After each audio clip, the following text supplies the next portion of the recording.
Assalamualaikum warahmatullahi wabarakatuh. Innal hamdalillahi nahmaduhu wa nasta'inuhu wa nastaghfiruh wa na'udzu billahi min shururi anfusina wa sayyiati a'malina may yahdihillahu fala mudhillalah wa may yudlil fala hadiyalah. Asyhadu an la ilaha illallah wahdahu la syarikalah wa asyhadu anna Muhammadan abduhu wa rasuluhu la nabiyya ba'dah. Khafillah rahimakumullah. Hari ini kita akan membahas satu tema, membentuk anak soleh dengan kesolehan orang tua. Tema ini penting untuk kita angkat ya, karena kehidupan kita saat ini dan generasi kita dan anak-anak kita sungguh sangat mengkhawatirkan, menggelisahkan ya. Karenanya dibutuhkan pemahaman yang benar, khususnya bagi para orang tua ya, yang telah memiliki anak dan mendambakan anak yang soleh. Banyak di antara mereka yang bertanya bagaimana kiat, strategi, dan cara membentuk anak mereka menjadi anak yang soleh. Siapapun orang tua yang berakal sehat pasti akan sangat bersyukur ya, merasa beruntung ketika Allah Subhanahu wa taala mengkaruniakan, memberikan kenikmatan berupa anak ya. Banyak mereka yang telah berkeluarga, berumah tangga, tidak juga dikaruniakan anak dan merasa kehidupan mereka hampa. Bahkan di antara mereka ada yang dilimpahkan harta dunia ya, tetapi manakala tidak ada anak-anak yang berada di tengah mereka, maka harta dunia itu terasa hampa dan hambar, tidak ada harga dan nilainya. Namun penting untuk kita perhatikan bahwa kehadiran seorang anak yang dimaksud bukan hanya sosok semata-mata anak itu, tetapi anak yang memiliki karakter mulia, yaitu anak yang saleh. Dan kesolehan anak ini menjadi salah satu kebahagiaan yang paling besar ya, yang akan didapatkan, dirasakan oleh orang tua mereka, baik di dunia maupun di akhirat. Di dunia tentu semua, khususnya bagi yang sudah memiliki anak, sudah berkeluarga, berumah tangga dan memiliki anak, merasakan ya kebahagiaan ketika ada anak-anak berada di tengah mereka. Dan Rasulullah SAW menjelaskan bahwa kebaikan yang akan diraih oleh orang tua itu bukan hanya terhenti pada masa di dunia saja. Hal ini sebagaimana Rasulullah SAW sampaikan, ada 3 hal yang kebaikannya itu tidak akan terputus dari seorang yang walaupun dia telah meninggal dunia atau telah wafat. Dalam sebuah hadis yang kita semua sudah hafal ya, Rasulullah SAW bersabda, idza matal insan, atau dalam hadis riwayat yang lain, idza mata ibnu adam inqata'a amaluhu. Ketika seseorang meninggal dunia maka amalnya telah terputus. Maksudnya apa? Tidak ada kesempatan untuknya untuk beramal lagi. Ya, tidak ada waktu atau masa dan kesempatan untuknya beramal saleh, meraih suatu kebaikan, kecuali 3 hal, illa min salasin. Yang pertama adalah shadaqatin jariyah. Kemudian yang kedua, au ilmin yuntafa'u bih, ilmu yang bermanfaat. Dan yang ketiga adalah au waladin shalih yad'u lah. Shadaqah jariyah dan ilmu yang bermanfaat ya akan tetap mengalirkan, menjadi sebab mengalirnya pahala bagi pelakunya ya, walaupun pelakunya telah meninggal dunia. Kenapa? Karena sedekah yang manfaatnya masih terus mengalir. Ya, para ulama menjelaskan yang dimaksud sedekah jariyah adalah wakaf, ya. Yang manfaatnya itu terus dirasakan oleh kaum muslimin atau banyak orang, walaupun mutasaddiqnya atau wakifnya telah wafat. Begitu juga ilmu yang bermanfaat, yaitu ilmu yang didakwahkan oleh pemiliknya. Ya, karena itu amal dakwah itu luar biasa, ya. Dia menjadi salah satu sebab mengalirnya manfaat yang terus-menerus bagi sang dai atau mubaligh itu. Dan yang ketiga adalah walad salih, anak yang salih. Para ulama menjelaskan bahwa anak yang salih yang mendoakan orang tuanya pun menjadi salah satu, ya, hal yang menjadi sebab manfaat terus mengalir bagi kedua orang tuanya. Kenapa? Karena orang tua adalah menjadi sebab kehadiran anak di dunia ini. Ya, mereka anak-anak itu terlahir dengan sebab kedua orang tuanya. Wabil khusus orang tua, apalagi orang tua yang mendidik mereka, ya, dengan tarbiyah Islamiyah, pendidikan Islam yang lurus, yang menjadikan atau mencetak anak-anak mereka itu menjadi anak-anak yang soleh, dan kesolehannya itu terus menjadi amal yang mewarnai kehidupan sang anak dan orang tua mereka. Walaupun sang orang telah wafat, mereka mendapatkan aliran pahala, ya, dengan sebab kebaikan kesolehan anak-anak mereka. Karena itu aset berharga ini penting untuk dipahami dengan benar. Bagaimana Allah Subhanahu wa taala memberikan kita karunia berupa anak atau keturunan, dan kita punya kewajiban, para orang tua ini punya kewajiban untuk memaksimalkan nikmat yang sangat berharga ini dengan cara yang benar.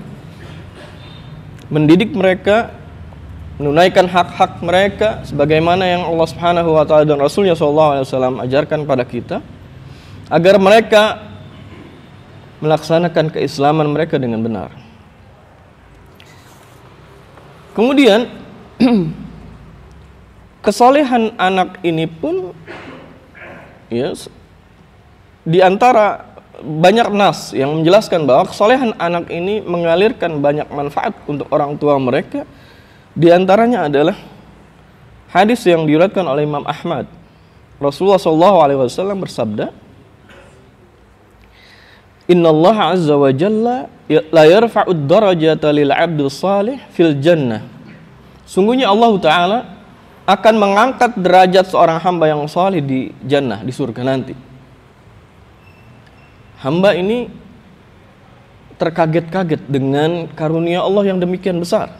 Ya, Allah angkat derajatnya dengan derajat yang tinggi di surga.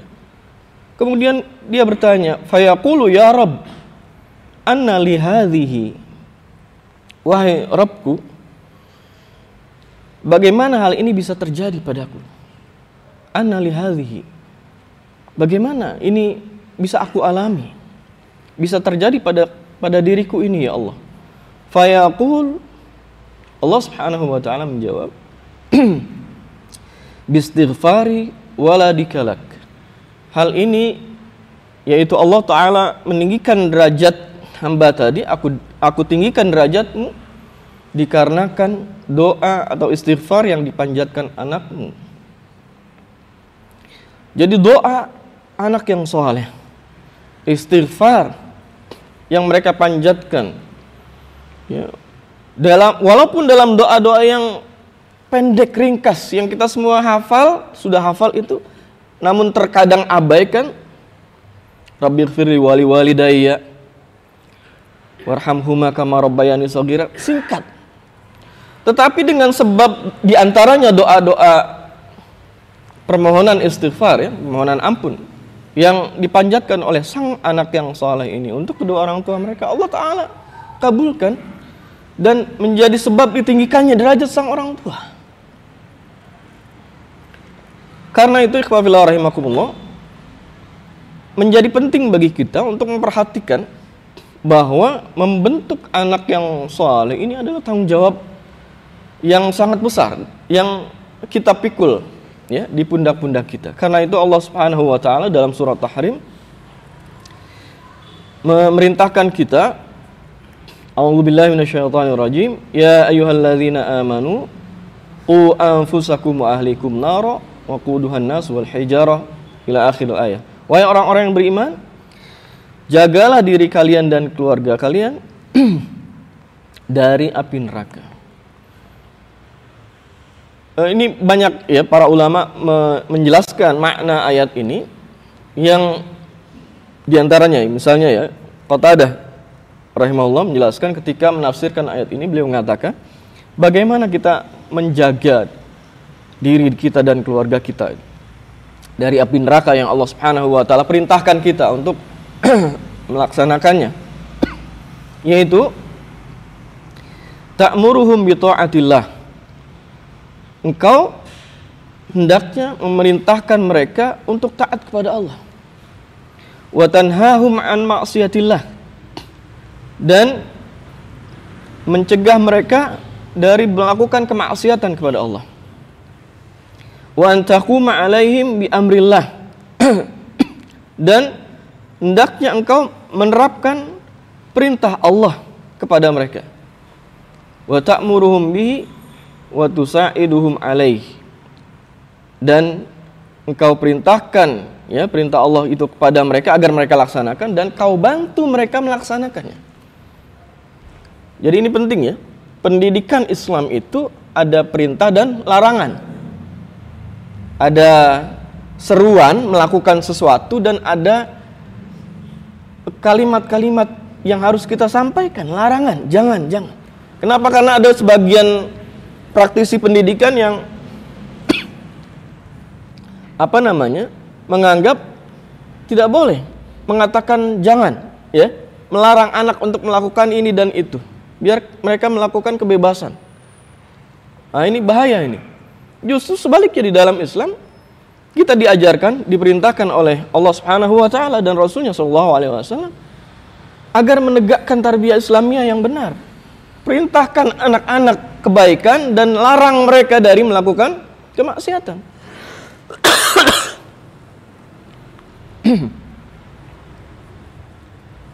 Bahkan lembaga pendidikan yang pertama, dan ini yang paling utama dan banyak dilupakan orang ya, yaitu keluarga. Lembaga pendidikan yang pertama justru keluarga, bukan sekolah. Lembaga pendidikan itu minimal ada 3 ya. Keluarga, kemudian sekolah, dan masyarakat. Cuma sebagian besar ya orang hanya terfokus pada sekolah, lembaga pendidikan bernama sekolah. Padahal kehidupan seseorang, termasuk anak-anak kita, mayoritasnya adalah di dalam rumah. Siapa guru mereka? Siapa pendidik mereka? Orang tua mereka dan keluarga terdekat yang tinggal bersama mereka. Anak-anak melihat tingkah laku orang tuanya. Anak-anak kita mendengar tingkah laku, ujaran lisan ayah ibunya.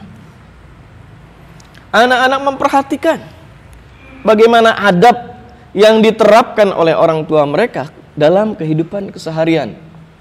Mereka dengar, mereka lihat, mereka perhatikan, dan jangan heran kalau mereka tiru itu. Karena itu anak paling pandai dalam meniru. Kemudian Rasulullah SAW juga mengingatkan para orang tua. Dalam sebuah hadis, Rasulullah menegaskan hal ini, kullukum ra'in wa kullukum mas'ulun an ra'iyati. Setiap kalian adalah penanggung jawab, pemimpin, dan setiap kalian akan ditanya tentang ya kepemimpinannya, tentang siapa yang mereka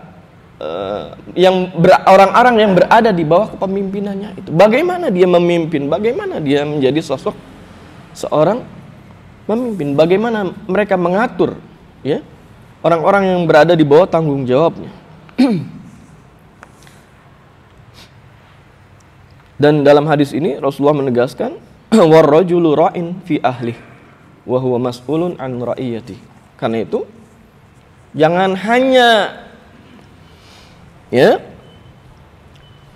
pandai merasakan kegembiraan, kebahagiaan ketika mendapatkan karunia anak, minta didoakan, ya itu penting ya, minta didoakan dari kawan-kawannya, ya ikhwah, doakan anak baru saja mendapatkan karunia berupa anak, sampai didetailkan itu tinggi badannya, ya, berat badannya sekian, terlahir di bidang ini, di bidang itu. Jangan lupakan, ada tanggung jawab yang menyertai kelahiran anak itu di pundak kita. Ini yang seringkali dilupakan. Karena itu Ibnu Umar radhiyallahu taala anhuma menjelaskan kepada kita dalam, ini dikutip dalam kitabnya Imam Ibnu Qayyim Tuhfatul Maudud, ya. Adib ibnaka fa innaka mas'ulun anhu. Didiklah anakmu karena engkau akan diminta pertanggungjawaban tentangnya. Madza adabtahu wa madza allamtahu wa huwa mas'ulun an birrika wa ta'iyatihi laka. Engkau akan ditanya tentang anakmu itu. Apa yang kau didik dan ajarkan kepada anakmu itu. Dan sebaliknya anakmu juga akan ditanya tentang perbuatan baiknya kepadamu dan ketaatannya kepada dirimu sebagai orang tuanya. Jadi dia bersamaan dengan terlahirnya anak, ya, dari rahim sang ibu, saat itu pula, ya, tanggung jawab menyertai kehadiran mereka di dunia ini. Pada siapa? Pada orang tua. Karena itu, ikhwafillah rahimakumullah, penting untuk kita bertekad keras untuk mengupayakan pola pendidikan terbaik untuk anak-anak kita. Dan pola pendidikan yang terbaik adalah dalam rangka membentuk kesolehan anak adalah dengan membentuk kesolehan diri kita terlebih dahulu sebagai orang tuanya. Karena itu jangan heran kalau dalam pepatah, ya, bangsa-bangsa di dunia ini sepakat rupanya, ya, secara turun-temurun bahwa buah itu katanya tidak akan jatuh tidak jauh dari apa? Dari pohonnya.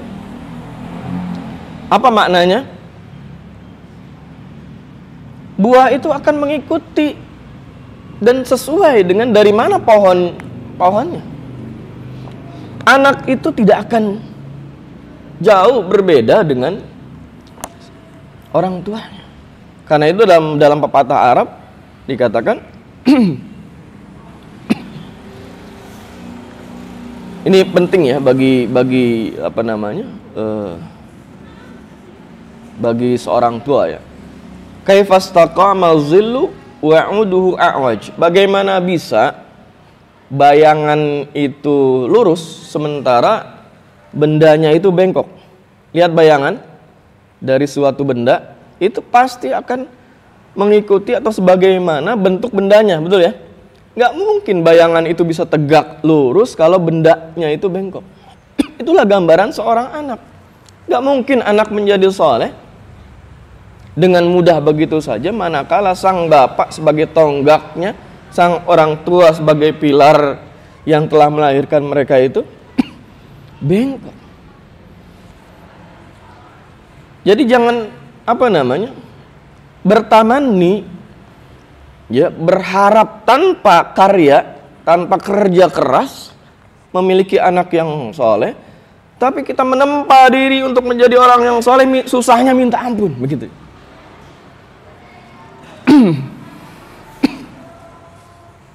Karena itu sangat diherankan, ya, orang tua saat ini di satu sisi ada yang menggembirakan, tapi di sisi lain mengherankan. Apa yang menggembirakan? Telah tumbuh kesadaran orang tua secara umum, ya, ketika hadir sekolah-sekolah Islam dan sekolah-sekolah Islam yang berbentuk boarding school, pesantren. Kenapa? Karena lembaga pendidikan Islam yang terbaik itu harus diakui adalah pesantren. Mereka, anak-anak itu dididik, para santri itu dididik 24 jam dalam tarbiyah Islamiyah. Kesadaran kaum muslimin telah tumbuh walaupun mereka sibuk berkarir di banyak instansi, ya, dalam pergulatan bisnis, tetapi nurani mereka tidak bisa dibohongi. Kami pengen punya anak turunan yang saleh dan salehah. Banyak mereka yang menyekolahkan anak-anaknya ke lembaga-lembaga pendidikan Islam, pesantren. Menggembirakan, betul ya? Menggembirakan. Tetapi ada yang mengherankan. Yang mengherankan apa? Mereka lupa kewajiban mereka yang tidak bisa lepas dari pundak mereka. Tidak bisa ini dipindahkan ke pihak sekolah. Bukankah di pesantren itu juga waktunya terbatas? Di sekolah waktunya terbatas. Betul, para guru bertanggung jawab kepada anak-anak didik mereka, tetapi dalam bentuk tanggung jawab yang terbatas. Ada saatnya anak-anak itu akan kembali pulang ke pangkuan orang tua mereka, betul? Ada saatnya mereka akan kembali tidur, bangun tidur, makan, minum di tengah keluarga yang melahirkan mereka, yang membesarkan mereka itu. Makanya jangan heran kalau ada anak kembali dari waktu di pesantrennya saleh, bagus, lurus, tapi kembali ke rumah berantakan lagi. Jangan heran. Ya, disinilah arti pentingnya kesadaran itu dibangun bahwa pendidikan itu tanggung jawab semua pihak. Di 3 pemilik lembaga pendidikan itu, keluarga, sekolah, dan masyarakat. Di sekolah diajarkan teori-teori Islam. Makan, minum, ya, dengan menggunakan tangan kanan, baca bismillah. Betul ya? Tidur, baca zikir. Bangun tidur, baca zikir. Salat 5 waktu, tepat waktu. Dimotivasi, digerakkan, diarahkan untuk ke masjid pada saat tiba waktu salat. Tetapi perhatikan, banyakan mana mereka makan, minum, tidur, dan bangun tidur, di sekolah atau di rumah? Akan lebih banyak waktunya di rumah. Lebih banyak mana mereka akan, ya, mendengarkan kumandang azan dan merasakan keinginan untuk melaksanakan sholat lebih banyak ketika mereka di sekolah atau ketika mereka sedang ada di rumah mereka? Bukankah di sekolah waktunya terbatas? Yang SMP 3 tahun, SMA 3 tahun, SD 6 tahun. Setelah itu mereka kembali ke rumah. Dan manakala di rumah mereka mendapatkan guru-guru dalam tanda kutip, orang tua mereka yang tidak paham ilmu pendidikan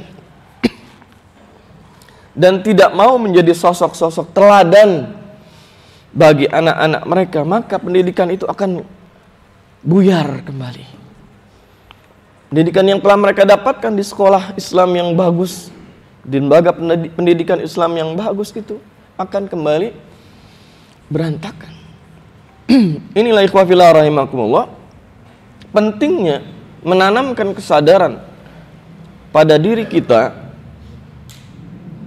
khususnya pada diri para orang tua, bahwa strategi terbesar untuk membentuk atau mencetak anak yang soleh adalah dengan membentuk kesolehan pribadi orang tuanya. Makanya jangan heran kalau para salafus saleh dahulu mereka sangat hati-hati dalam berperilaku. Ya, setiap perilaku mereka pikirkan terlebih dahulu. Jangan sampai ini menjadi sebab, ya, jangan sampai mereka terjatuh pada suatu keburukan atau kemaksiatan dan itu menjadi sebab keburukan yang dilakukan oleh anak-anak mereka. Dan diantara mereka banyak, ya, yang dikutip dari mereka qaul-qaul yang mulia, ya. Ada salah seorang saleh dikatakan ya bunayya, dia mengatakan bahwa ya bunayya inni la astaghfiru minas salati li ajlik, wahai anakku, sungguh aku memperbanyak salat adalah untukmu. Maksudnya apa? Li ajlik, agar dengan harapan Allah akan menjagamu. Ini maksudnya.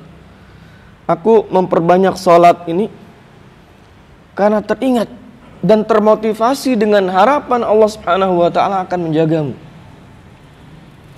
Inilah kenapa, ya, Di dalam surah Al-Kahfi Allah Subhanahu wa taala mengabadikan kesolehan orang tua itu akan Allah jadikan sebab dijaganya anak dan keturunan mereka. Dalam surah Al-Kahfi ya. Ya, dalam surah Al-Kahfi ayat ke-82 Allah taala berfirman, "Wa ammal jidaru fakana li ghulamaini yatimaini fil Madinah wa kana tahtahu kanzul lahumā wa kana abuhuma shaliha." Dinding rumah itu adalah milik dua anak yatim di kota itu dan di bawahnya ada harta yang tersimpan bagi mereka. Wa kana abuhuma shaliha. Imam Ibnu Katsir menjelaskan, wa kana abuhuma shaliha, ayah mereka ini orang yang saleh. Abu mereka ini orang yang saleh. Imam Ibnu Katsir meriwayatkan bahwa yang dimaksud ayah mereka wa kana abuhuma shaliha adalah kakek mereka yang ketujuh. Kakek mereka dua anak yatim ini yang ketujuh. Antum baca dalam tafsir Ibnu Katsir.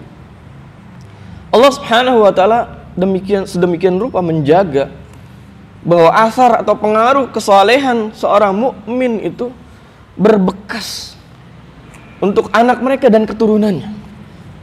Sampai dua anak yatim itu ya